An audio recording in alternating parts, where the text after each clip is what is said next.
gosh, so good to have you in the room. I know, right?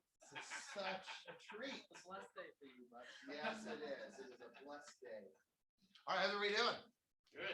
All right, good to see everybody here. Dave, good to see you with your crew here. All right, Hunter, how you doing, man? Awesome. You look like you gotten a little bigger since the last time I saw you. Is that true? He's trying to make me self-conscious. Well, you got bigger here, not here. I got bigger here. You got bigger there. I'm buying smaller shirts. Is that an extra small shirt? All right, just check it. All right, just check it. All right, awesome. Hey, welcome everybody. So it's good to be with you. So last time I spoke, if you guys, I mean, most of you weren't in the room, but how you doing, Nikki? You got to return my text. I texted you yesterday. I know, we're trying to come up with something. Okay, just checking. All right. So, you know, the thing was fun. See, I just picking on everybody here, Hunter. Somebody else I should be picking on in here. Ruby, should I be picking on you? It's good to see you not having an ankle brace, though. Flying around the building right now. I just want you to know, I told her every day for like 2 straight weeks, you need to go see the doctor. And I think it's going to get better. By the time she goes to the doctor, she has to have full-blown ankle surgery. Yeah. Just want you to know. Oh, hey, hi, Jennifer. Okay. How are you? Great. Kelly, good morning. Does everybody know Kelly? It's got announced. Yeah. Okay, just check it. All right, cool. All right. So, you know, the thing that's interesting is this is a real interesting market from a mindset, skills, and discipline standpoint. And last time I spoke, you guys don't know this, but man, good morning, Lindsay. Is there a seat? There's a seat right here, right behind Nikki. I don't want you to feel left out. But, you know, it was my 50th birthday. Did you know that the other day? Do you remember that? Yeah. But what you don't know is that I actually had salmonella poisoning. Oh, And I was so freaking sick. And so many of you would come up to me and go, "Hey, are you okay?" And I'd be like, you know, I'm just in great thought of the fact that I'm turning 50. And so just know that, in fact, then they did all these little social media things, Rick, and they're like, you know, there really wasn't much engagement. I'm like, you mean because I was feeling like every minute I was about to die, and every minute I thought I was about to keel over. But has anyone ever had salmonella poisoning? Like legit salmonella poisoning? I've had actually twice in my life. And do you want to know how I got both of them? Here's the advice. Huh? Cookie dough. No. Good. You know what? I got it from the McDonald's sausage burrito. Egg burrito. Yeah. Just so you know, I still eat them. Isn't that exciting? And I can tell you which 2 McDonald's I got it from. Bad news. So, and if you haven't had some, it'll actually last for about 7 days.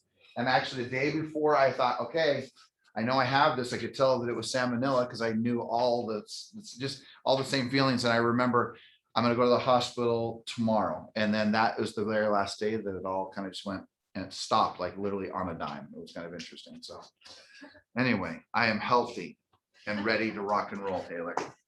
How many of you actually have a listing right now, an actual active listing? All right. Well, it goes active tomorrow. Goes active tomorrow. All right. How many of you are trying to get a listing under contract? Come on, like Dave, no one around you is trying to get, huh? mine's under contract. Yours every one of your buyers are under contract? All right. Sterling, do you have a buyer that you're trying to put under contract? Always. All right.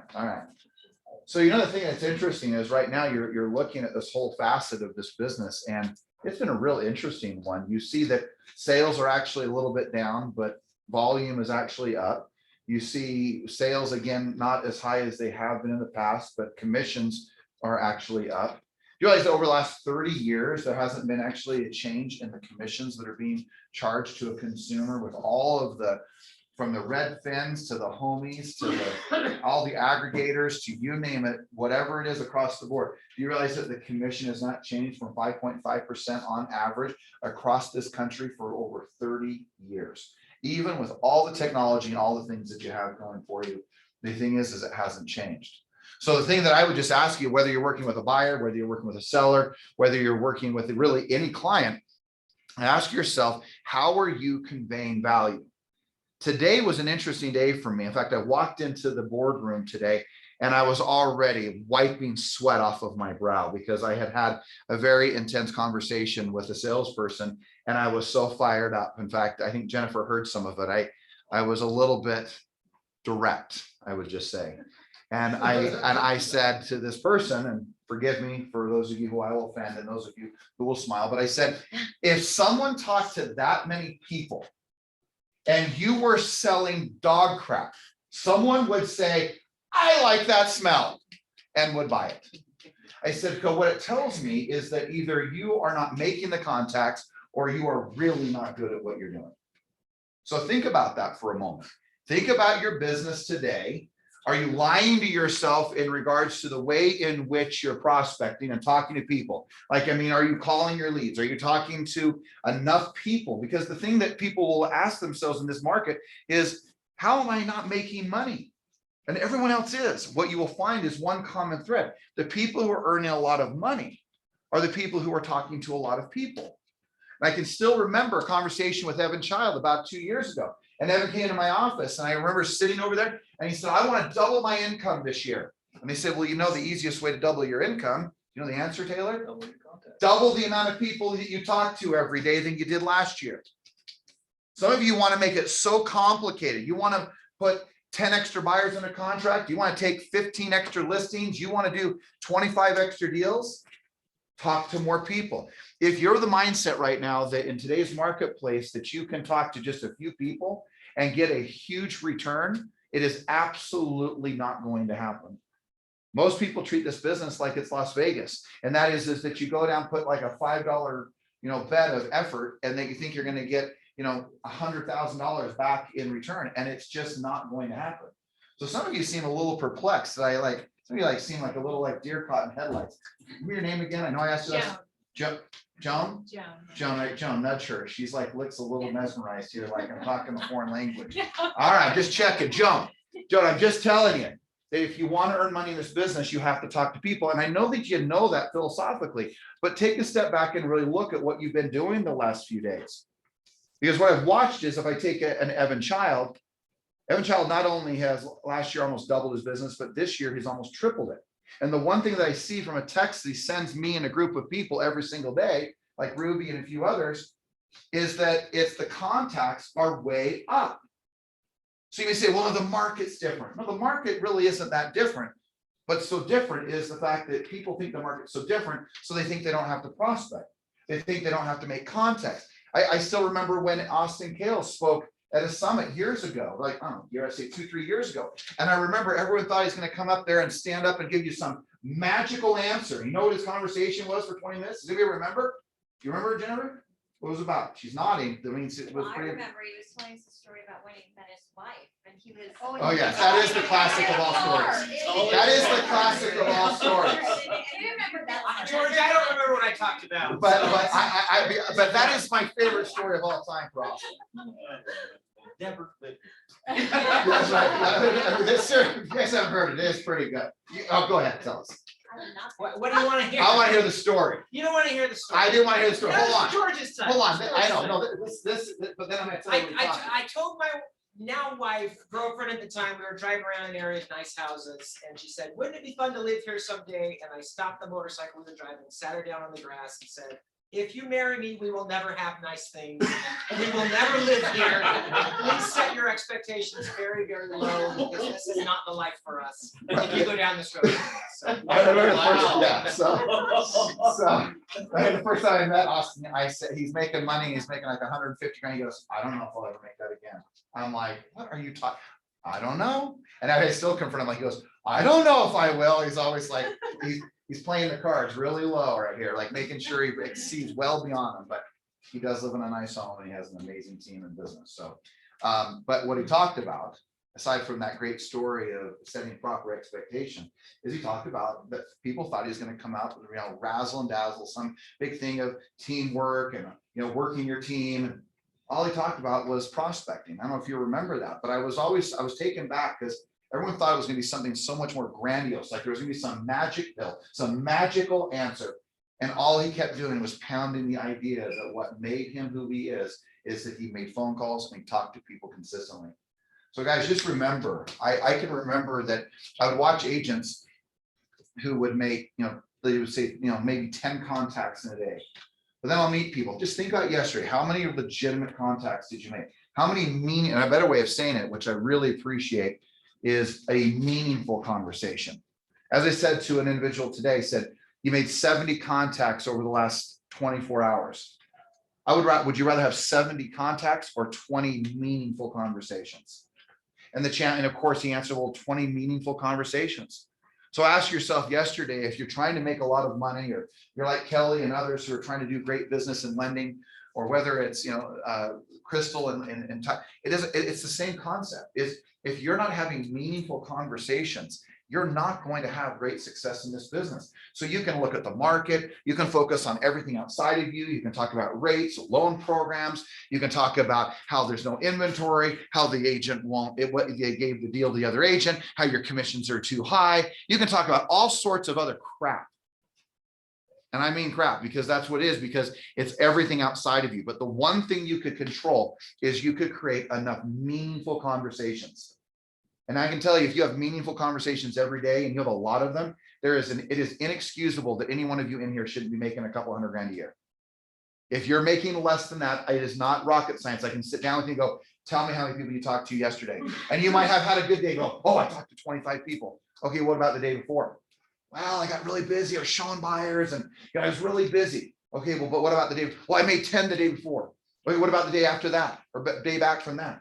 Well, I just, I had a family thing, and I had all these things and all of a sudden you start seeing that you're averaging like 6, 7, 8 contacts. And then you're asking yourself, wait, why am I not earning $200,000, $300,000, $400,000, $500,000 a year? And the reason you're not is because you're not talking to enough people. And I wish it was more complicated than that. I wish that it was, but it's not. And anyone who ever comes in and sits with me, I always can see the eyes are trying to tell me like they think it's more complicated. And look, whether you get your leads from the internet, whether you get your leads from for sale by owner, expired, a just listed, a just sold, a centers of or sphere or center of influence, it doesn't matter. The real question is, how many meaningful conversations are you having every day? And if you're not having them, there's no way that you should have an expectation that you're going to earn 100 or 200. Or worse yet, what you do is you beat the crap out of yourself and you hammer down on yourself. You're like, oh my gosh, this is such a hard business. Oh gosh, George, you don't understand. Trust me. I'm going on 30 years now. I understand. And what I understand is you're not talking to enough people. Because if you were like me, when I started in this industry, I was making 100 contacts a day. In my first year in business, I sold 33 homes, which some of you sell far more than that. But it's just an example that at 22 years old, I realized I had my age against me. I had no experience against me. I was a new licensee against me. I didn't know what I was doing against me. And I remember at 8, a person was about to sign a contract and they looked up before they signed and said, how old are you? And I said, I'm 22. And they went, I remember they put the pen cap back on and they put the pen down and they go, my son's 23 and there's no way I could ever trust him, someone of your age, to sign or to sell my house. And they're like, I'm so sorry. And I had everything. So I realized that I needed to make more contacts. I had to have more meaningful conversations. I had to speak to more people to get the results that I wanted. Again, so some of you are playing the game. There's only 3 ways to get this business. You can either wait for it to happen and wait for people to call you. So if you're taking notes, you should write this down. You should write this down. You can wait for business, Haley. You can write there. I have a pen for you. I appreciate it. Perfect. That's Okay. You can wait for business to happen. Number 2, there's a couple seats right here, guy. Do you wait for business to happen? Number 2, you can go buy it. Now look, you can go buy it lots of different ways. You can go buy it because you go do things like advertising, mass mailings, internet leads. And I'm not suggesting you can't get business that way either. And I'm not suggesting you can't get business waiting. But the thing that I have found most effective is that instead of waiting, and even if you get some leads and you buy some leads, the most fundamental way, number 3, is that you go out and get the business. You make calls to get the business. Now you may say, well, that doesn't seem that complicated. It's not. But in the words of Jim Rohn, what's just as easy to do is just as easy what? To not Not do. So it's just as easy not to make calls. You're right. It's not that complicated. And you might say, oh my gosh, what if I don't know what to say? It doesn't matter. What if your whole attitude getting on a phone was nothing more, or going on any appointment was just simply, I'm here to help you. You show up and meet a buyer, you show up and meet a seller, you show up and meet a potential lead, a sphere of influence, and all your objective is, I'm here to help. And what if 50 times a day, for those of you who aren't having enough money in your pocket, what if 50 times a day you legitimately just have the attitude of, I'm going to ask 50 people if they need my help? We get so crazy in our head about, expectation and has to be a certain way. Well, what if they say something, or what if they don't like me? And what if they say no to me? How many times do you say no to the salesperson who calls you, who says, hey, do you want a new roof? And you're like, well, I don't need a new roof. Do you think they get on the other side of the line, start crying and acting like their life, and everyone else rejecting them and hates them because you said no to actually building a roof? No, you don't have a hole in your roof. You don't need their help at the time. But when you need help, what if they call and you'd say, oh my gosh, we're in the middle of getting bids right now. We'd love you to come over and give us one. But they're not establishing their credibility or their self-worth or their image of themselves in relationship to whether people are saying yes or no.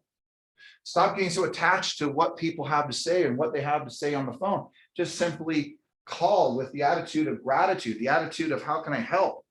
That changed the whole paradigm as to how I prospected. What can I do to help you? I would see myself, this is not an exaggeration. I know I'm not a good dancer, but I would tell you, I'd see myself walking into, see, some people have seen me dance. And they, kind of the episode of Elaine on Seinfeld, if you've seen something like that. Just kidding. That's right. There is one person worse, but I would visually see myself literally jumping into the front room of a house and saying, how can I help you? With my arms wide open, realizing I'm totally okay with whatever your answer is. But some of you are so obsessed with it, every single person has to say yes, and yet logically and in reality, that's not even reality. And sometimes you take it personally when someone like the 19 out of the 20 people say no, and all you're looking is for the one person to simply say, yes, Hunter, I need your help. Imagine what would happen in your life if all that you did every day is you set one solid appointment, or whatever business you're doing today, like an April and others, if you added just one extra appointment to what you already do, what it would do for you. Just an extra one appointment a day for 240 days a year on average will make you somewhere extra between $300,000 and $400,000 a year. Have you considered what you're focusing on every single day? If I'm someone on Dave's team, if I'm there, the only objective for that team member should be I have to set at least one appointment a day. Everything else is a bonus. Because I know that if that happens for someone on his team, they'll sell 50 plus homes every single year. Every year. And yet we think we need to do so much more in a day. But if you just did the one thing that would make all the difference for your entire life, your business, your future, your investments, your retirement, it all comes down to just simply setting one appointment a day. And if you want to go make $1 million, like a Dave or a Evan back there who's getting on track, really close to doing it, well, then all of a sudden you realize to make $1 million, I got to set 4 appointments a day and probably attend 1 to 2 a day. And all of a sudden you start realizing that $1 million is possible. That's how it works. It's not complicated. Stop looking outside of yourself and thinking that there's a better answer for the way that this business is operating. It doesn't matter whether you're working with buyers or sellers. It doesn't matter if it's a combination of both, or if you're heavy on one side or the other. The answer is still the same. You still need to communicate and talk to people in a consistent fashion. When Jennifer started wanting to help business come into Inspiro, all that mattered, I said, look, all that matters is that you talk to 5 agents a day and ask them to send some business. You start looking at the numbers of 5 agents a day times 5 days a week, 25 a week. All of a sudden, if 2 or 3 commit their business to a Kelly or to others, all of a sudden, tons of businesses coming in. So what can you wrap your head around? Can you wrap your head around $500,000? Can you wrap your head around $1 million? Can you wrap your head around, earning $100,000+ a year? And if you can, well, you have to realize, put that goal up there. But now the question is, what do you have to do to get it? And it starts to get a lot more simplified. You start to realize that, wait a second here, to earn a $250,000 a year, I know if I'm talking to Hunter, I know Hunter has to set an appointment every day for 240 days a year. That's it. 240. He gets to take 125 days in the year and take him, and he doesn't have to work at all. He doesn't have to do anything.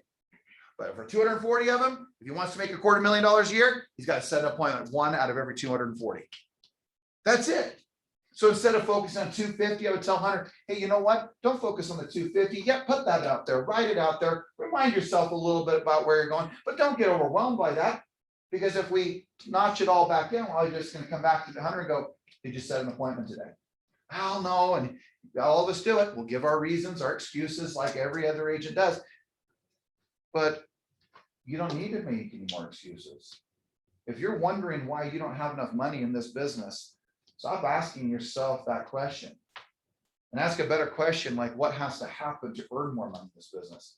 And I can tell you, the top of that list is going to be the fact that you have to talk to more people. And if you don't talk to more people, you're asking for something that is never going to happen. It just doesn't happen any other way. If you're in the direct sales business, you're not in the waiting game. You're not in the incoming call business. If you may have a few people to do it, but you're in the direct sales, which means you reach out, you contact, you talk to those people. Is anybody confused by what I have said so far? Jesse, are you confused? So the moral of the story is what, Brandon? What'd you say? Yes! Talk to more people. It is such a simple concept, but yet it seems, again, so easy to do. And then people aren't doing it. And then they come in, oh, I don't know about this market. And in my mind, you just need to know, I am going, are you freaking kidding me? It has nothing to do with the market. I have been in this market for 3 decades, as Rick and others have, and I am watching the fact that it goes up, it goes down, it goes up, it goes down, it goes up, and then it goes down, down, down, down, down. And the answer is still all the same. I still remember sitting with a high-level executive. I'll tell you what, it was Rick Davidson. I remember sitting with Rick, and he was like, hey, we gotta analyze this whole thing. And I'm like, what if the market goes down? What if the market goes up? I said, Rick, I just got a question for you. If the market's going up and the market's going down, what's the same answer? What is the answer? And he goes, well, what do you mean? Recruit! That's the answer when you're on that side of it. And then if I'm you and you are the recruit, I'm gonna be like, talk to more people and do more deals. If the market's going up, it's the same answer. Talk to more people. If the market's going down, what's the answer, Taylor? I know I might trick you there. Talk to more people? Yes! He is like on it. It's your pen. You are so solid. I am proud of you. But my point is just think about it. Like, we want to come up with all these other answers, and it's not that Rick wasn't wrong in analyzing what's the market doing. It's just no matter what the analyzation is, all the way over here, the answer still ends up being what? Talk to more people. Now, can you say, well, wait, we need to cut an expense, be mindful of, sure. But the ultimate answer, and just remember, write this down. If I want to survive, I cut expenses. That's it, it's simple. If I survive in this business, I cut expense. But I don't know any of you that are just trying to survive. Even if you're new to this business, which I know some of you are, like John and others, you're new, I get it. You're like, oh, if I could survive, hey, maybe if I could just make a living. Hey, maybe I could replace my previous income.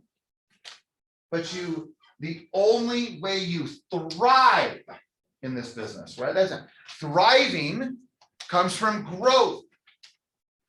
And I have sat in board meetings with owners and slamming my hand down on the ground, on the table, and saying, we will grow. Because growth is when you thrive and you survive by cutting expense. And it may take me 3 decades to figure it out, but I'm just telling you, I figured it out. If I want to survive, which it was really tough and brutal and hard, and there was, it affected people like Ruby and others, like when COVID was happening, we thought it was the end of the world. And what did we do? We cut all these expenses and furloughed all these people. And everyone was like, oh my gosh, what are we going to do? And we cut expense to survive. But it only took a few moments to figure out that if we want to thrive, we have to grow. So the question I go then to you is how are you growing your business? I mean, if you want to survive, that's different. We're probably not the right environment. If you want to just survive, I mean, wouldn't want to be here if I was just surviving. It would be really annoying to have someone yelling at me, telling me to grow, grow, grow. You're like, no, I'm trying to survive here. But if you're trying to grow, well, then you have to increase the amount of people you talk to. If you want to do more business, you got to figure out a way to get with more people, talk to more people, have more meaningful conversations, whether that's through any source. I don't care the source. I'm okay with whatever the source is, but don't underestimate the magnitude of what we're talking about. I guess I'm doing most of the talking though. Kind of, right? Taylor, you've been very talkative today, I know, sorry, I'll be quiet. you know. But Evan did have a question about 10 minutes ago, and we're gonna come back over. that. I was just saying, it's more just about the contacts, it's about consistency. Yeah. Because if you can make one, full day of contacts, but if you're not consistently making those contacts, it will dry up. Yeah. So I watched a little interview, maybe some of you saw it, was with Michael Phelps just a few days ago, actually, maybe even yesterday.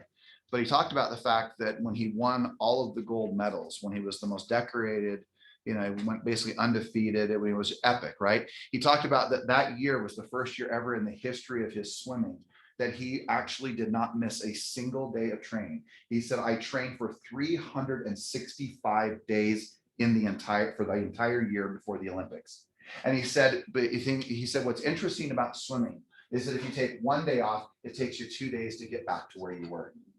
And he said, I realized that for every day I worked, I actually went 2 days ahead of where everyone else took 2 days to catch up to where they were, just when they would take off. And he goes, everyone usually takes off Sunday in the swimming world. I thought, man, profound. It's the same thing. So you see the agent who makes 25 contacts a day, and consistently, to your point, Evan, and makes 10 contacts a day compared to the other agent. And all of a sudden, or let's just say 20 contacts, one agent, 10 the other. And every single day, it's as if that day, that agent, the other agent, is doing 2 times the amount of work and getting 2 times the amount of progress. And then we scratch our head going, I don't know, but the inventory, it's really tough. And it has nothing to do with that. How about you be honest with yourself that you don't have enough leads, you don't have enough opportunities, you don't have enough people you've talked to. So the fact is that then you become hypercritical of interest rates, loan programs, what the other agents are doing, what the demands of your clients are, because you have just a few handful of clients. You have got to make sure that you set a new standard for every single day, that you have to be prospecting every single day. Every day. The Michael Phelps of real estate, man, you have to make sure that it's happening. Make sense? Okay. Further into this conversation that I had today with this particular individual, I said, may I for a moment have you write down 7 words or 7 concepts for every single great presentation. I want you to think about this. Now, it doesn't matter, again, whether you're working with a buyer or seller. Typically, I address this as being a seller, but it is the same exact principles as to whether or not it's a buyer or a seller. And these things have to happen on every single type of presentation. And it doesn't matter whether it's a loan or it's title or it's a buyer or it's a seller. If you want to have, if you have a successful outcome, I promise you've done these 7 things. Can I share them with you? Hunter, are you okay with that? You won't beat me up? How much do you bench press? 100. Bull crap. How much? Last time I tried for a max, it was 305. Well, that's not 3 full plates. Okay, Doug. I'm just saying. It's not 3 full plates. I'm working to 3 full plates. Have you seen Andrew Cuppett? Did you know that he did 4? Did you see that? That was nuts. I could not believe that he did that. I said Doug because Doug says the same thing to me Who's Doug? on our team. Oh, Doug Orchard? Yeah. Or this Doug? Wait, you're not Doug. Yeah, Doug Orchard. I met you at the elevator. Remind me your name. Adam. Adam, that's right. Okay. All right. So when are you gonna do 315?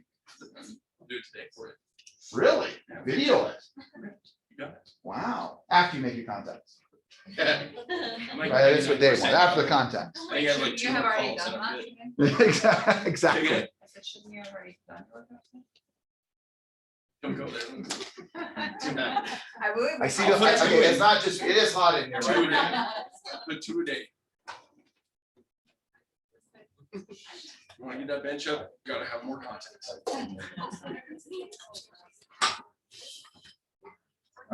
Okay, all right, so here's these 7 things. These are no particular order, but I don't care what you're presenting. If you're presenting at your local church, man, this might be something you might want to use. All right, here we go. Number 1, connect. Connect with the people. Remember I said meaningful conversations. So if you want to improve your skill set, connect. You may say, well, I already do that. Okay, but let's talk about that for a moment. Connect leads to comfort. Now you can connect in lots of different ways. You don't have to connect by just simply, okay, well, your kid likes soccer, I like soccer, so hey, I guess we'll do soccer. No, that's not what I'm saying. I'm saying connect with them. And what is the number one building block of connection? Asking questions, right, Ed? So the number one objective is if we want to connect at a high level to another human being, it is the power in which we ask questions. So if we want to connect, which leads to comfort, which then when we're comfortable, I'll write this down, I allow myself, or they allow me to lead them. That's the key. When they're comfortable, you know when someone's comfortable. They say, hey, whatever, that sounds great. Hey, what do you think, Dave? What do you think, Taylor? Ed, will you tell me what we should do? Because they are looking for your leadership because they feel comfortable.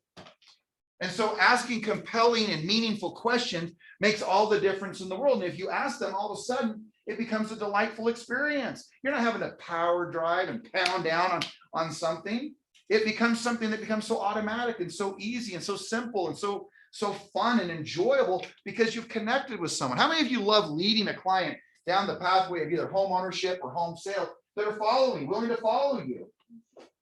Ask more questions.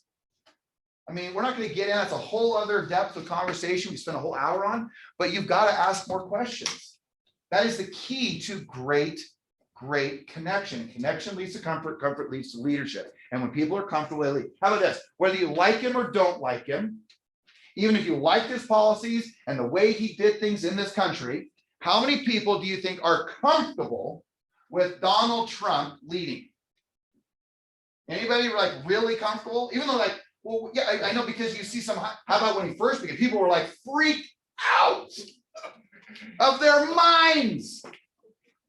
Why? Because they were uncomfortable. And he might have even done all the right things under your banner or whatever you're holding up for politically. But the fact is, people were still uncomfortable.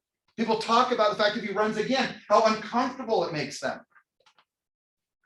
Think about it. So if you think about when you're leading, how comfortable are people when you're leading them? Because if they're comfortable, they'll allow you to lead them. If they're uncomfortable, they won't. But then people say, well, how do I do that? You ask lots of great, meaningful questions. All the simple ones like, Jesse, ultimately, what are you trying to accomplish with the sale of your home? Hey, tell me more about that. Is there anything else? Share with me. Help me understand. Is there anything else? Gosh, I'm confused. Tell me more. And all of a sudden you get down to the depth, the emotion, and the meaning behind why and what they're doing. And all of a sudden you get connected and you connect them at a whole different level to where they allow you to lead. And when you say, hey, let's take care of some paperwork, they say, no problem, let's do it. Linz? One of my favorite things on this is I often hear from agents and friends in business where they're like, well, I only want to sell people who are like me. And so then they mark it out and they only niche to these certain people. And I said the same thing to my coach once, and my coach turned to me and he said, well, that's your lack of leadership. That's direct. And I was just like, okay, well, what do you mean by that? And he goes, because we're obviously, I love to teach the class on versatility, but it's your ability to sell to people who are like you is only being able to sell to 25% of society. Right. So why are you not learning how to sell to the 75%? You're cutting off 75% of your income. Right. Yeah. Spot on. Yeah, that's good. Okay. Number 2, value. When I would sit in a listing presentation and I either got the listing or not, or got a buyer or didn't get the buyer, they signed a contract or did or didn't, I started to realize there was things that were happening. One, when they did what I wanted or they needed to do and they did those things with me, they were comfortable. I was connected. Number 2, there was value. Now here's the thing that's interesting. You have 2 sets of values. Yes, there's the values of ethics, morals, and integrity, but I'm talking about the ethic. I'm talking about the value of what can you buy and what do you become? And the thing that I've always said for years, jokingly to all my golf buddies, I'm Adam, my golf buddy, by the way, one of the great brokers of Century 21 in Detroit, Michigan, right? Yeah, that's for Detroit. Adam Oberski. Yeah. And we're playing in a little golf thing here this weekend, and so he came out to visit. And Hey, this is like icing on the cake for me, being able to sit in on this with you, George. awesome, man. So good to see you. So Great. yeah, we'll hang out for a little bit before, and we'll get you with Flynn's and a few others and whatnot. So, but value, right? There's things you can buy, and there's things that you become. Don't confuse the two. What is most valuable is who you become.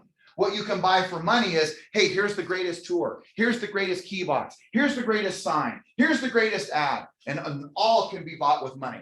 As I was saying for golf, if I was joking with that, I would say, hey, before you come out to Salt Lake City, make sure you drop by the local sporting goods store and buy some game. But I know, but joke, because he can't buy that, right? I mean, he either has it, it's in him or not. My point is the same thing. Your leadership, your integrity, your skill sets, your ability to communicate, who you become is something you can't go out and just buy. It's something you develop. And it's the reason why the late Jim Rohn was asked by his mentor, Earl Schoaf, and he said, he was sitting at breakfast one morning, he said, hey, Earl, you should go earn $1 million. Jim Rohn, who's passed away, said, well, why should I go earn $1 million? And he goes, oh, Jim, it's not about the $1 million. It's who you have to become to earn $1 million that's more important. And it is. So I just want you to think about when you're looking at the things you bring that are valuable, have you lost sight of the things that are most valuable, which is who you become, the leader you become, the communicator you become, versus, oh, wait, I can go buy the best tour. Oh, I have the best app. Oh, I have the best, this. I have the best shiny and glittery this and that. That's the easy stuff. And people see right through that so quickly, okay? Remember, what has to happen on every great presentation is what we're talking about. So did you connect? Did you create value? Number 3, again, these are in no particular order. It's just the order I'm throwing them out. There's 7 of them. Number 3, separate yourself from your competition. How are you separating yourself? What's different about you? Because here's what I can tell you. If there's no difference, the only thing that will differentiate you is the commission you charge. Or if it's a listing, the price that you'll tell them their home is worth. That's about it. If you don't separate yourself from the competition, whether it's your track record, your leadership, your company, whatever it is you do, if I'm Kelly back there doing loans and I say, well, I'm just like everybody else, we just do loans. Why would you work with her? You wouldn't. You would say, well, heavens, I'll just go online and find something else. Because that's what happens when you have no separation. So we can't get into great depth to this. If we had more time, we would, but I just would ask you, just ask yourself, how do I separate myself? Right? Sometimes it's the way you dress. It's the way you do your hair. Maybe it's the way you do your makeup. Maybe it's the car you drive. Maybe it's the deals you do. Maybe it's the company you're with. Maybe it's the brand of your company. Maybe it's your team. Maybe it's the length of time you've been in the business. How are you conveying those things? And not to where you become an egomaniac monster, but how do you convey those so that people really see that there's a difference working with Brandon versus Billy over here? Because if there's no difference, whoever's charging the less is who they're going to choose. So you better figure out a way to separate yourself. And you know what? You can do it in lots of different ways, but you better understand how, and you better be paying attention, because look, that's what every great advertisement is about, is trying to separate. Why Toyota is trying to separate from Kia, and Kia is trying to be better than Hyundai, and Mercedes is better than BMW. And that, I mean, it's just, they're all trying to separate. So how do you separate yourself? That is ultimately for you to answer, but I would challenge you to get with a coach, a manager, someone, and say, or closer, and say, hey man, what do you think is some of my greatest traits?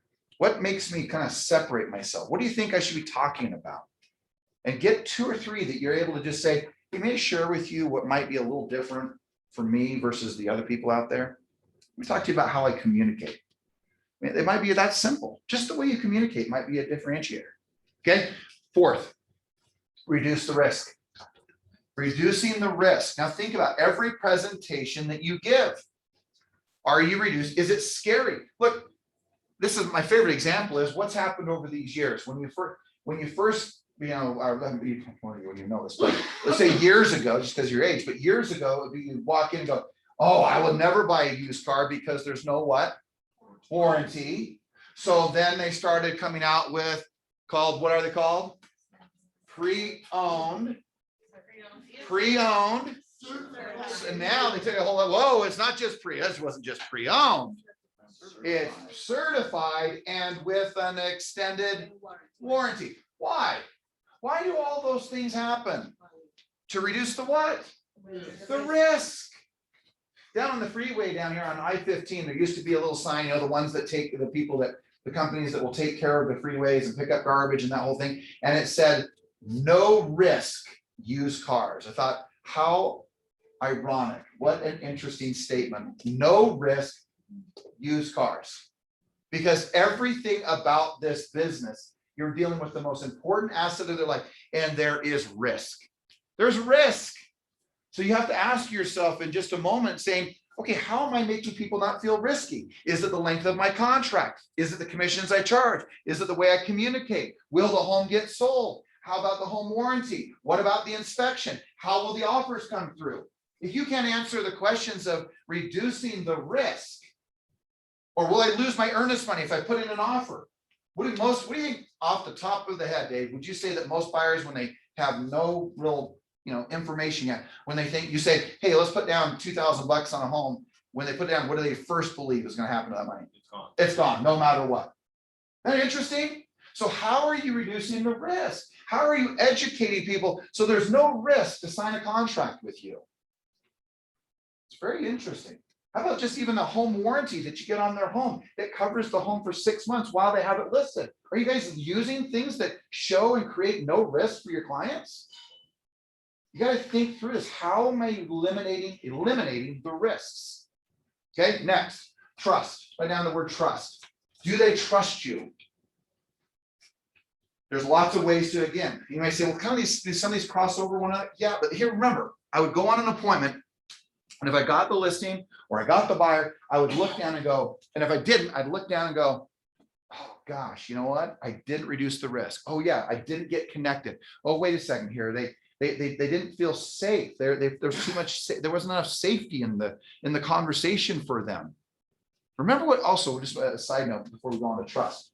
Have you ever done this, Rick, over the years? Have you ever done this where maybe you didn't get a deal? I mean, I've done this where I didn't get a deal and I call up and say something like, you're the client, and go, hey, Rick, it's George Morris, C21. Hey, I really appreciate the time that we had, but I realize you're going to be going with that other agent. And I know that I saw that you've already listed. I'm just trying to get a little bit better. Let me ask you, how come, or what made you decide to use the other agent? You ever had that? Yep. And what is the answer do you think happens 9 out of 10 times they say? Yeah, exactly, John. They say, we just felt more comfortable. Well, what is it then that creates that? Look what I'm talking about. Trust, reducing the risk, separating yourself from your competition, creating value, helping them feel comfortable. You might say, some of you are in here going, I just want to sell houses. I didn't want to be a psychologist. And yes, you have to be Oprah, you have to be clergy, you have to be Dr. Phil, and you have to also be almost a quasi-engineer to work with clients today. That is correct. And you thought you got into the housing business, but what you didn't realize is you got into the people business. This has nothing to do with houses. Nothing to do with houses. No one cares that you know the difference between tile and travertine. No one cares. Just want you to know that. You might, but that has nothing to do with selling houses today. That's not how it was. Jesse or you, John? Shortly after joining Century, well, back then in Everest, I signed up to have coaching with George. He had me making 80 contacts a day. And after figuring out that it wasn't working, he listened to me. He said, John, you're not reducing risk. You need to let me. I remember that conversation. I remember right where we were on the second floor. He goes, not only do you need to do that with every single client, you ask out any girl, you need to let them know that this cerebral palsy is not a big deal. As far as it comes to real estate, you are Michael Jordan. Oh, I do remember that. That's right. Yeah, You know, go ahead, tell them, hey, I may sound like I'm over front up because I have cerebral palsy, I'm the Michael Jordan of real estate. Exactly. I love it. But you know what, to your point, now imagine, because some of you didn't know we had cerebral palsy when you first talked, because there's people in here that I haven't even met for the first time, sure you're not. But all of a sudden, boom, think about it, you reduce the risk, you separate yourself from the competition. They now trust you because you're authentic and vulnerable and open. All of a sudden you connected with them, and now you get to talk about your value and why you can help them. I mean, think about just that one little statement that he figured out how to reduce all that risk, create all that trust, create all that connection in just a simple statement. It's really powerful when you think about the simplicity of this business is more simple than you think. Remember, but if you don't, to his point, he was talking to 80 people a day to figure out why it wasn't working. And some of you are talking to 5, 6, 7, 8 people a day and asking why it's not working, and you're just simply not going to get the answers if you don't talk to enough people. Okay, great. So we don't run out of time. So trust, we talked about it. Get people to trust you, right? Yes, what you do, be on time, all the different things that you can think of that would create some level of trust and deepen the integrity between the two of you or you and your client. Next, write down capability. I want to spend the rest of our next just 5 minutes that we have on the last one, but not capability. There's the next one here. It's called, you can write it down, it's closing. But just in regard to capability, are you capable? Can you do the job? Can you get the deal done? Can you sell the house? Can you help them find the house? Can you help them buy the house? And my observation is, again, I go through all that list and I would go, did I show that I was capable? Did they trust me? Did I reduce the risk? Did they feel comfortable? Did they allow me to lead them? Did I create enough value? And as I started going through that list, I realized that the ones that I listed or the buyers that worked with me, I realized really quick and really fast that those things were happening. And when they weren't happening, when they didn't sign a contract, I recognized that those things weren't happening. But I realized I had the answers to the test, because I realized that if all of those things occurred, then I would get deals done. So remember, the hardest work of this business is going to happen in the inside. And this is a business that works from the inside out, not from the outside in. It's not what you get from the outside that makes you great. It's who you become on the inside. And then you begin to go and make a difference with it. Last but not least, the close. Write this down. And I had this guy write this down today, and I said, man, you got to write this down. And I have to tell you, he said these exact words to me after I gave him this. Some of you, this won't be new, but he said, oh my gosh, do you realize the environment that I have been in? And I said, I'm fully aware of the environment that you have been in. And he said, this is so far from the way in which I have operated for so many years. And I said, I totally get what you're saying. He said, I used to just basically kind of pile drive and force people to sign contracts. And he said, I never took a time to really actually ask them, which is, here's the close. And I said, write this down. How do you feel about what I've shared with you? And he was so stunned by it. I'm like, well, this doesn't seem that complicated, but he was so stunned by just a simple question. How do you feel about what I've shared with you? That's the first part of the close. Second, let's just assume, obviously we're all with the company, but how do you feel about Century 21 as your agent or as your company to work with? And how do you feel about Century 21 to working with you? I feel good. How do you feel I shared with you? I feel good. How do you feel about the potential of me, or how do you feel about me being your agent? I feel really good. Great. How do you feel about getting started right now? Guys, those 4 questions changed my whole career when I figured them out in my mid-20s. It changed the whole paradigm as to the way that I close. And I know that we can talk about sign the contract, and we can use it even as an affirmation. But I have found in my years that if I just simply go to 100 and say, hey, how do you feel about what I've shared with you? How do you feel about Century 21? How do you feel about the efforts that I can make as an agent for you? How do you feel about getting started right now? And he goes, yes, yes. And if he says, well, I'm not sure, then we talk about it. And I come back right around and say, hey, tell me a little more about that. What makes you feel uncomfortable about Century 21? What makes you feel uncomfortable about working with me as an agent? What makes you uncomfortable with some of the things I've shared with you?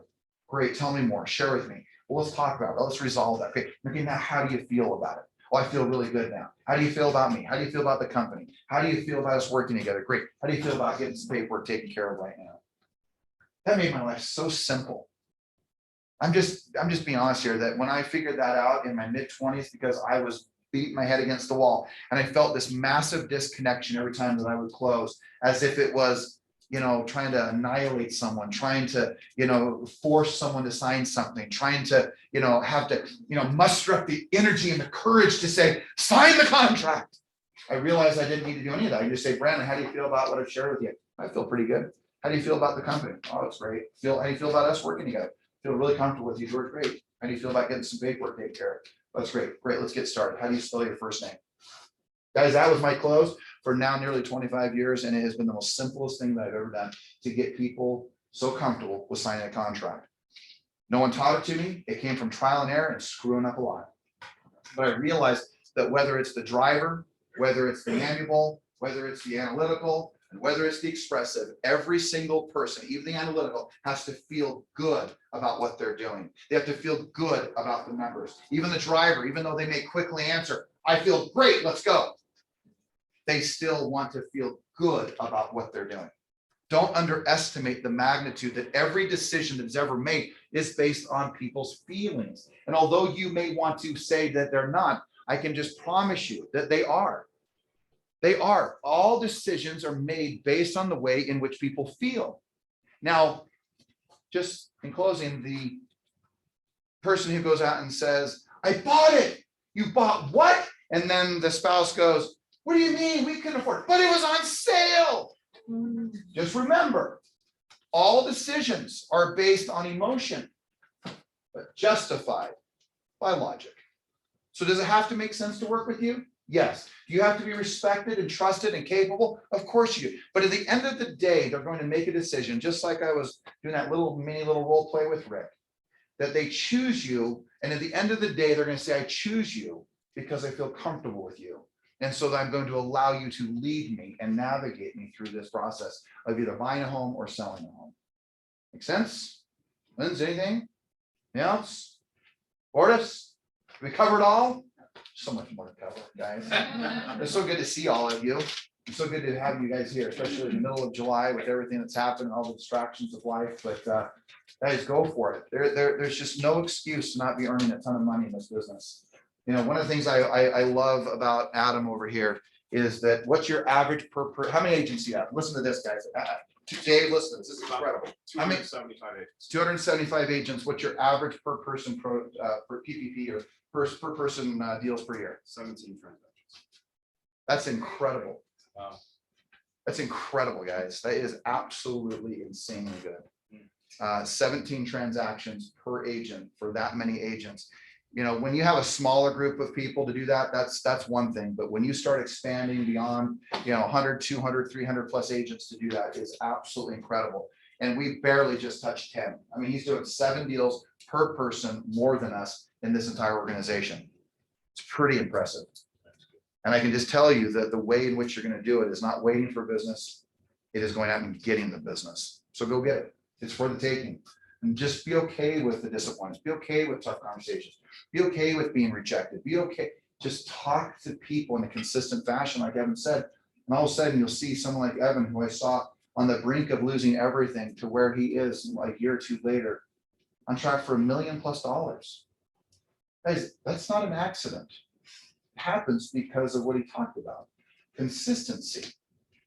And yes, does he put other people around him to help set someone? But he figured out that, if I want to make $1 million a year, I got to set 4 appointments a day. So if you want to make $1 million a year, how many appointments do you need to set a day? Sounds like at least 4. I just want to make sure we're not confused, Taylor. Are you confused? Because you still look confused. No, but I probably only have to make 3. Okay. Okay, guys. All right. Hey, have a great week. Let's rock and roll, man. Thank you so much.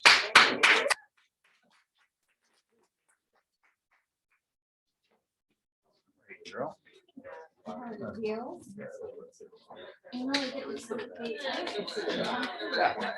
Yeah, or just next week, even to hit a dinner, whatever. But then we can plan something also, wherever. Actually, the fall would be great to get up to. If I want to go to Sun Valley, that was a fun plan. Yes. August was crazy for football. Okay. Thanks, brother. Yeah, nice to see you again. Yeah. How are you?